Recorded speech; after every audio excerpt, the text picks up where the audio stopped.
Okay, so before I go any further, I'm not quitting harmonica, but this wasn't a clickbaity title either.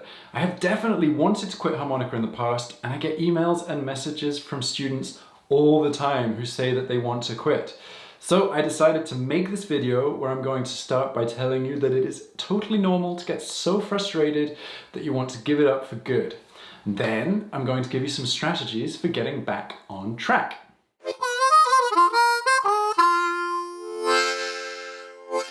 But before we go any further, you can do two little somethings for me. You can hit the like button, and if you've ever felt like giving up, write a comment below. So, what are some of the reasons people want to quit playing?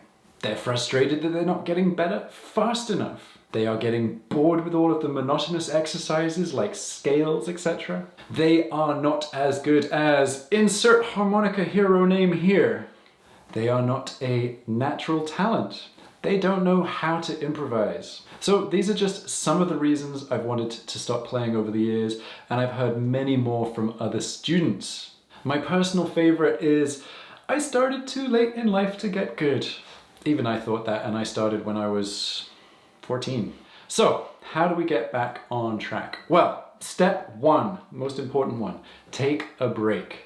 At the beginning, a lot of students think that they're going to work really, really hard for a super short period of time, and then they're going to become a great harmonica player. And unfortunately, this is not the case. So it is encouraged to take a break before you get so angry that you say something that you can't take back. This can be a few days, weeks, or even a month. Don't put a timeline on it, just relax, and you'll be surprised by how quickly you want to come back to it. Step two, acceptance. You need to accept that this is a long-term and potentially very rewarding relationship. Learning an instrument is difficult for everyone, whether it's a big instrument or a small instrument. Remember, harmonica is not easier because it's small. The amount of times I've heard people think that harmonica was easy because of the size is crazy. Nobody improves at a continuous rate in a linear manner. Instead, you'll find that you improve following fits and starts, and this is a normal part of the process. It's part of the deal. So, you'll soon discover that usually when you're getting most frustrated due to not improving, you're actually about to make a big breakthrough.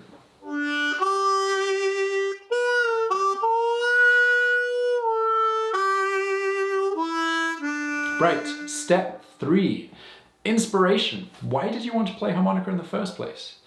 It's probably because you heard somebody playing and thought that it would be awesome to play like them.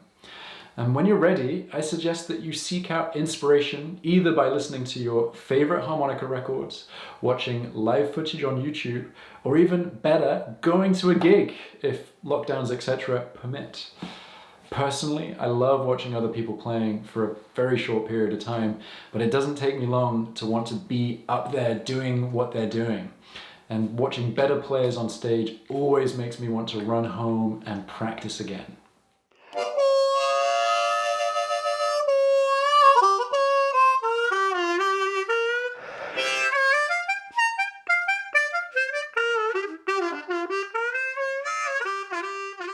Step four, be lighthearted. I think a lot of people take harmonica too seriously, myself included. It's the end of the world if we don't get any better. And in reality, it's not actually the end of the world, and the whole purpose is just to have fun. Look at the verb that we use for the activity. We say play. We don't work harmonica, we play harmonica. So, to rediscover this, I suggest that you learn something really silly and really easy.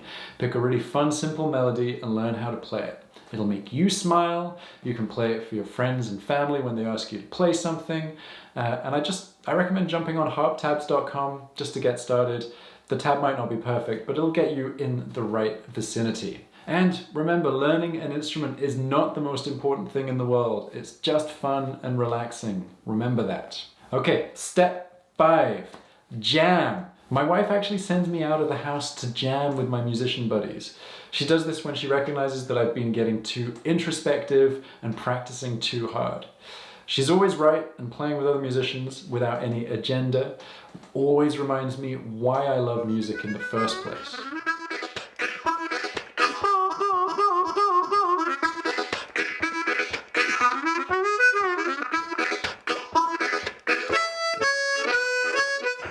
If you can't find other musicians to play with, stick a backing track on and have a noodle. If you have an amp and a microphone, plug in, turn up too loud, and just make some noise. Feels really, really good. Step 6, focus your practice. So now that you're starting to feel better about learning harmonica again, it's time to get some focus into your practice again.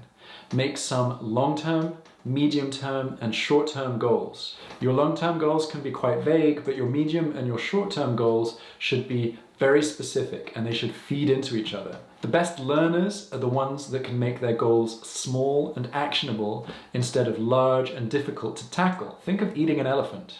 Right, step 7, practice versus play.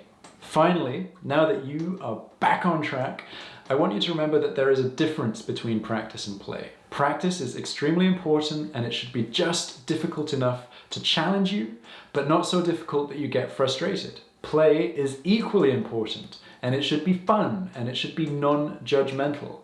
And you have to remember to divide your sessions into practice time where you're actively working on improving and play time where you are just having fun. So important.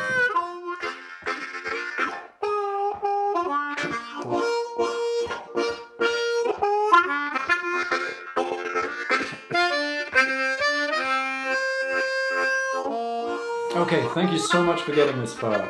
And if you're going through these feelings of frustration right now, you are not alone. And I really genuinely feel your pain. You will get back on track. Just take it easy and take it one day at a time. And I would absolutely love to hear your tips for how you deal with frustration in your learning journey. Just leave a comment below and don't forget to like and subscribe. All right, happy harping.